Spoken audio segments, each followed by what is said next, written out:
ধূমপান করার পর যদি মসজিদে ঢুকে নামাজ পড়ে তাহলে কি তাদের নামাজ আদায় হবে? ধূমপান করা এটা গুনাহের কথা। ওয়ালা তুলকু বিআইদিকুম ইলা তাহলুকা, তোমরা নিজেদেরকে ধ্বংসের দিকে ঠেলে দিও না, সেটাই করা হয়। এখানে নিজের ক্ষতি করা হয়, নিজের ধ্বংস টেনে আনা হয়। এটা না যায় যেমন গুনাহ, এরপরে কোনো সন্দেহ নেই। কিন্তু ধূমপান করলে সেই ব্যক্তি মসজিদে আর যাবে না, ব্যাপারটা এরকম না। সে পরিষ্কার করে মুখের দুর্গন্ধ দূর করে ভালো করে কুলি করে মেসোয়াক করে ব্রাশ করে তারপরে মসজিদে যাবে। কারণ তার দুর্গন্ধ নিয়ে যদি মসজিদে যায় তাহলে মসজিদে মানুষগুলোর কষ্ট হবে কি হবে না? আপনারা রাগ করিয়েন না, যারা ধূমপান করেন এমন বিশ্রী গন্ধ মুখ থেকে হয় যে করে, আমার মনে হয় বেচারা সবসময় টের পায় না।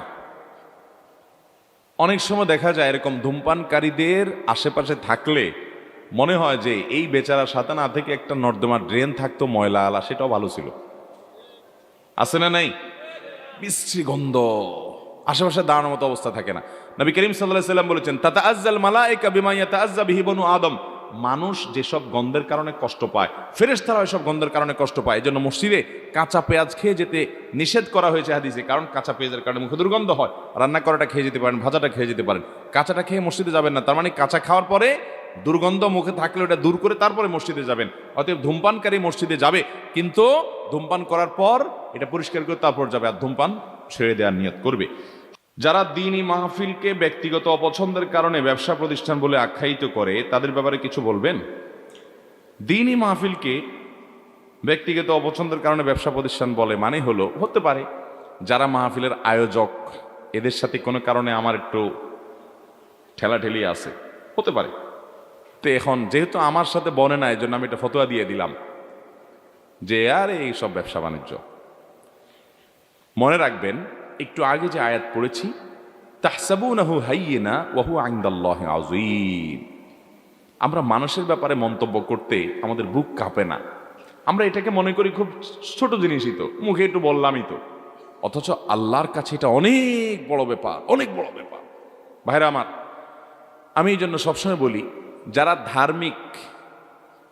ধার্মিক ইসলাম চর্চা করে এই মানুষগুলোর জনপ্রিয় অপরাধ হলো কুধারণা করা। তাদের কাছে সবচেয়ে পছন্দের অপরাধ পাপ হলো কি? কুধারণা করা। অমুক মনে হয় তলে তলে তমুকের দালাল, অমুক মনে হয় আমার শত্রু তমুকের বন্ধু, অমুক মনে হয় তলে তলে এই উদ্দেশ্যে এটা করছে, ওই উদ্দেশ্যে এটা করছে। মানুষের নিয়তে হাত দেওয়া, মানুষের অন্তরে হাত দেওয়া, মানুষের কলবে হাত দেওয়া। অনেক ইসলাম চর্চাকারী, অনেক ইসলাম পালনকারী, নামাজি কালামি দাড়িওয়ালা, দিনদার পরেশগার, কোরআন হাদিস জানা মানুষ, অনেক হুজুররা পর্যন্ত এই পাপে লিপ্ত। ঠিক না বে ঠিক?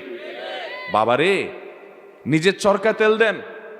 কিয়ামতের ময়দানে যখন আল্লাহ রাব্বুল আলামিন আপনার আমলের ভান্ডার খুলবেন, সেদিন দেখবেন হাজার হাজার লক্ষ লক্ষ পাপের বোঝা এক ব্যক্তিকে আল্লাহ তাআলা হাজির করবেন, এবং তার বদামলগুলো যে লেখা হয়েছে ফেরেশতারা যে লিপিবদ্ধ করেছেন, সেগুলা এত বড় হয়েছে যে দীর্ঘ জায়গা দখল করে বসে আছে, যতদূর চোখ যায় এইরকম জায়গা পর্যন্ত চলে গেছে।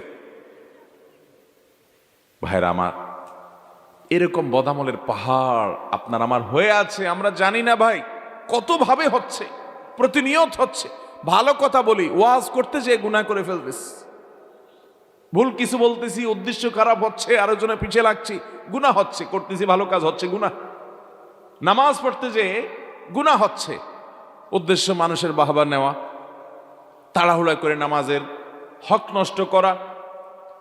আমি দান করতে গিয়ে শিরিক করতেছি, মানুষের কাছে বাহবা পাওয়ার ধান্দা করতেছি, শিরকে আসগর করতেছি, দানবীর হওয়ার ধান্দা আমার। ভাইরা আমার, কত কত পাপ আমার আমল নামায় হচ্ছে, আমি আরেকজনের চরকায় তেল দিচ্ছি। ডক্টর খন্দকার আব্দুল্লাহ জাহাঙ্গীর রহমতুল্লাহ বলতেন, বাবারে, সারা জীবনে 4 রাকাত নামাজ খুঁজে বের করতে পারবেন যে বুকে হাত দিয়ে বলতে পারবেন এই 4 রাকাত নামাজ আমার শতভাগ পারফেক্ট হয়েছে, একটুও মনোযোগ অন্যদিকে যায় নাই, পরিপূর্ণ মনটা আল্লাহকে দিয়েছি, সুন্দর করে নামাজ পড়েছি, এরকম 4 রাকাত নামাজ পাওয়া কঠিন হবে। 4 রাকাত নামাজে দাঁড়ালে 4000 চিন্তা মাথায় আসে। আল্লাহর কাছে নিবেদন করার মতো 4 রাকাত নামাজও ফ্রেশ আমি তো পড়তে পারি নাই সারা জীবনে, কি নিয়ে আল্লাহর কাছে যাব সেটা বলার মতো কিছুই আমার নাই। আমি আছি অমুকের পিছনে তমুকের পিছনে, এর গোষ্ঠী উদ্ধার করতেছি, ওর চরিত্রহরণ করতেছি, ওর দোষ ধরতেছি, ওর মানুষের চর্চা পরচর্চা ছাড়া আর কিচ্ছু নাই। বিশেষ করে কুধারণার চর্চা আজকে ঘরে ঘরে, জনে জনে, জনে জনে। ঠিক না বে ঠিক? আল্লাহ তাআলা আমাদেরকে বেঁচে থাকার তৌফিক দান করুন। ইয়াকুম আয-যান ফাইন্নায যান্না আকযাবুল হাদিস। তোমরা কুধারণা থেকে বেঁচে থাকবে, কারণ এটা সবচেয়ে বড় মিথ্যা। কত মানুষ সম্পর্কে আপনি কুধারণা করেছেন, আসলে বাস্তবে উল্টা। আপনার কাছে মনে হচ্ছে 2 2 4, এভাবে আপনি দেখছেন, অথচ তলে তলে দেখা যাচ্ছে ভিন্ন কোনো কিছু আছে। আছে না না এরকম? এই জন্য আমরা কখনো কেউ দিনই কোনো কাজ করলে, ভাই নিজে আপনি ভালোভাবে কাজ করেন, আরেকজনের পিছনে কেন লাগছেন? আরেকজনের পরে কুধারণা কেন করছেন? আরেকজনের পরে জাজমেন্টাল কমেন্ট করার অধিকার আপনাকে কে দিয়েছে? আল্লাহকে ভয় করেন এবং দিনই প্রতিষ্ঠান, দিনই কাজ, দিনই কোনো আয়োজন, ওয়াজ মাহফিল হোক, অন্য কিছু হোক, কুধারণা করতে যাবেন না। স্পষ্ট কোনো অন্যায় পেলেন ভিন্ন কথা, কিন্তু যোগ বিয়োগ করে একজন মানুষকে খারাপ সাব্যস্ত করবেন, এটা জায়েজ নাই। অনেক মসজিদ, অনেক মাদ্রাসা দেখবেন আমাদের দেশে এই সমস্ত কুধারণার কারণে ভেঙে 2 টুকরা হয়ে যায়, 3 টুকরা হয়ে যায়। আছে না নাই? আপনাকে নেতা বানাইছে, সভাপতি বানাইছে, তাহলে সব ঠিক আছে, আর নাহলে ওটা ব্যবসা হয়ে গেছে। আছে না নাই?